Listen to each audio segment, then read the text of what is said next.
राज्याचे महसूल मंत्री नामदार चंद्रशेखरजी बावनकुळे साहेबांचं या ठिकाणी आगमन झालंय। मी काही घोषणा देतोय, आपण घोषणा द्या। भारतीय जनता पार्टीचा विजय असो, भारतीय जनता पार्टीचा विजय असो। चंद्रशेखर बावनकुळे साहब तुम आगे बढ़ो, हम तुम्हारे साथ हैं। चंद्रशेखर बावनकुळे साहब तुम आगे बढ़ो, हम तुम्हारे साथ हैं। राणा दादा तुम आगे बढ़ो, हम तुम्हारे साथ हैं। राणा दादा तुम आगे बढ़ो। उदय उदय बऱ्याच जणी काहीच बोलत नाही। आपल्या आईची आठवण आहे सगळ्यांना। आई राजा उदय उदय। छत्रपती शिवाजी महाराज की जय। छत्रपती शिवाजी महाराज की जय। भवानी जय जय जय जय जय शिवाजी।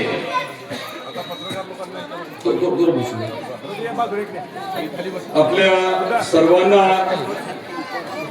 आवर्जून मार्गदर्शन करण्यासाठी आलेले पत्रकाराला फक्त आपल्या महाराष्ट्राचे नेतेगण, सर्व आदरणीय वडीलधारी सन्माननीय बंधू भगिनी आणि माझ्या युवक मित्रांनो, काहीतरी विसरलो मी। देवा भाऊंच्या लाडक्या बहिणींना, आता एवढ्या लाडक्या बहिणी आहेत म्हटल्यानंतर लाडक्या बहिणीचा उल्लेख करणं आणि आपले आदरणीय मुख्यमंत्री देवेंद्रजी फडणवीस साहेब यांचा उल्लेख करणं गरजेचंच आहे। आज या बैठकीचं सभेचं कारण आपल्या सर्वांना माहिती आहे। 7 तारखेला काय मतदान आहे। कसलं मतदान आहे? जिल्हा परिषद पंचायत समितीचं आहे। आणि मतदान आपल्याला कोणाला करायचंय? बावनकुळे साहेबांना सांगा। सगळ्याला माहितीये कमळ। काही जण विसरलेत, बऱ्याच जणींचे हात खाली आहेत। काय म्हणतोय सिंहगड, काय म्हणतोय अपसिंगगड, आणि तुळजापूर पण विचारा ना। आपल्या सर्वांना मला अतिशय नम्रपणे 2-3 गोष्टी सांगायच्या। केंद्रात आणि राज्यात आपलं सरकार आहे। आपले हक्काचे पंतप्रधान आदरणीय नरेंद्र मोदी साहेब आहेत। आपल्या अडीअडचणी समजून घेऊन त्या सोडवण्यासाठी प्रामाणिक प्रयत्न करणारे, आपल्या अडचणी खऱ्या अर्थाने दूर करणारे आपले हक्काचे पंतप्रधान आहेत। आपल्या घरकुलाचा विषय असेल, शौचालयाचा विषय असेल, स्वच्छ पिण्याच्या पाण्याचा विषय असेल, देशभर मोदी साहेबांनी अभियान राबवले आणि आपल्याला स्वच्छ पाणी, घर आणि इतर बाबी ज्या आहेत, गॅस सिलेंडर आणि स्टोव्ह सकट, खास करून माता भगिनींच्या आरोग्याची काळजी घेण्याचं काम आपल्या आदरणीय पंतप्रधानांनी केलेलं आहे। कालच आपल्या देशाच्या वित्तमंत्री, अर्थमंत्री यांनी केंद्रामध्ये अर्थसंकल्प सादर केला। माता भगिनींना खास करून लखपती दिदी, त्यांना अजून जास्त मदत कशी करता येईल, माता भगिनींना आर्थिक दृष्ट्या अजून सक्षम कसं करता येईल, यासाठी लाखो करोडो रुपये हे आपल्या केंद्र सरकारने देण्याचं ठरवलंय। बावनकुळे साहेब आपल्याला त्याच्याबद्दल अधिक सांगतील, पण महत्वाची गोष्ट ही आहे की आपल्या हक्काचा माणूस जेव्हा सत्तास्थानी असतो तेव्हा आपली काळजी घेतो, आपल्या अडचणी दूर करतो आणि तसंच राज्यात देखील आहे। देवाभाऊ आपले आहेत आणि त्यांच्यामुळे खऱ्या अर्थाने आपल्या धाराशिव जिल्ह्याला, आपल्या तुळजापूर तालुक्याला प्रचंड न्याय मिळालेला आहे। तुम्हाला आठवत असेल 2014 मध्ये आदरणीय नरेंद्र मोदी साहेब तुळजापूरला आले होते। आठवतं कोणाला? कुठे घेतली होती सभा? हेलिपॅडच्या इथे सभा घेतली होती आणि आवर्जून मोदी साहेब जे बोलले त्याची मी आठवण करून देतो। मोदी साहेब म्हटले, आपल्या तुळजापूरला रेल्वे आली तर उपयोगाचं आहे का? रेल्वे आणि हवाई धावपट्टी करण्याचे आपलं नियोजन चाललंय।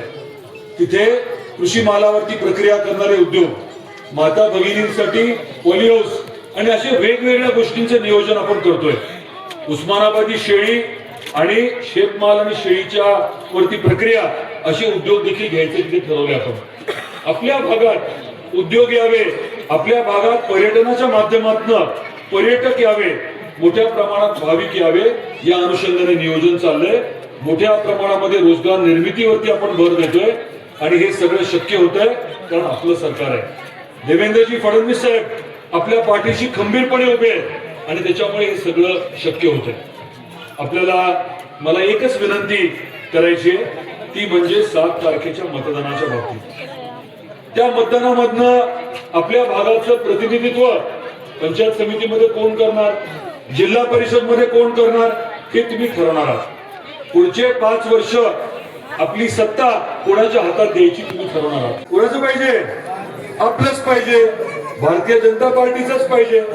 आणि पंचायत समितीमध्ये सरकार कुठलं पाहिजे? हेही आपलंच पाहिजे.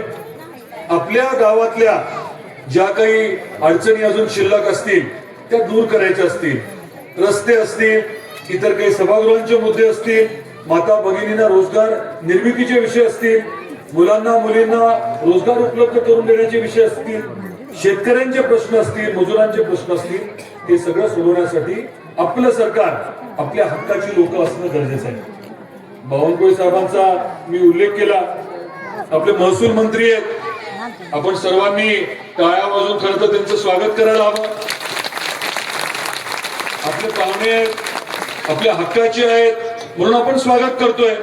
पण हे देखील मला सांगायचंय की गेल्या काही महिन्यांमध्ये आपल्या राज्याचे महसूल मंत्री म्हणून त्यांनी 37 पेक्षा जास्त निर्णय घेतले. तुमच्या माझ्या अडचणी सोडवण्यासाठी, सर्वसामान्य लोकांच्या अडचणी सोडवण्यासाठी अतिशय महत्वाचे निर्णय घेतले. याच्या आधीच्या कुठल्याही महसूल मंत्र्यांनी इतक्या कमी कालावधीमध्ये एवढे महत्वाचे निर्णय घेतले नव्हते. त्यामुळे त्यांचे परत एकदा मी मनापासून आभार व्यक्त करतो. शेतकऱ्यांना, प्रत्येक शेतकऱ्याला महत्वाचं काय असतं पाण्याच्या बरोबरीने, ते म्हणजे रस्ता. माल उत्पादित केला, व्यवस्थित बाजारपेठेमध्ये नेण्यासाठी शेत रस्ते, पाणंद रस्ते योग्य पद्धतीने लागतात. त्याबद्दल आपल्याला बावनकुळे साहेब सांगतील. वर्ग 2-1च्या जमिनी आपल्यासाठी महत्वाचा मुद्दा होता, तो ते मार्गी लावतायत, तरी मार्गी लावलेला आहे.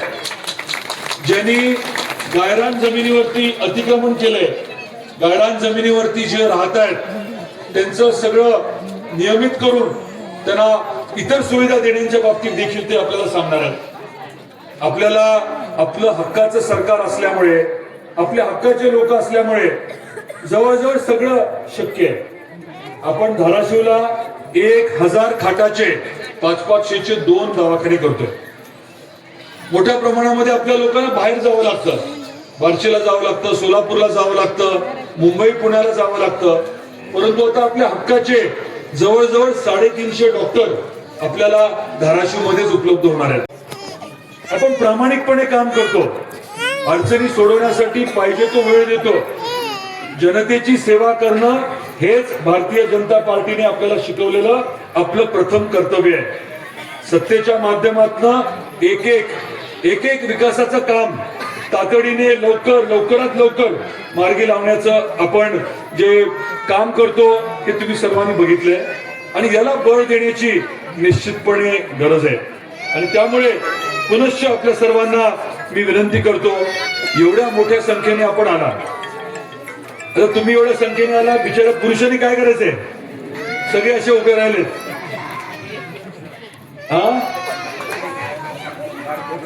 लाडक्या बहिणीचं सरकार आहे आणि आता सुनेत्रा आत्यांच्या माध्यमातून आपल्याला अजून मोठा न्याय मिळणार आहे.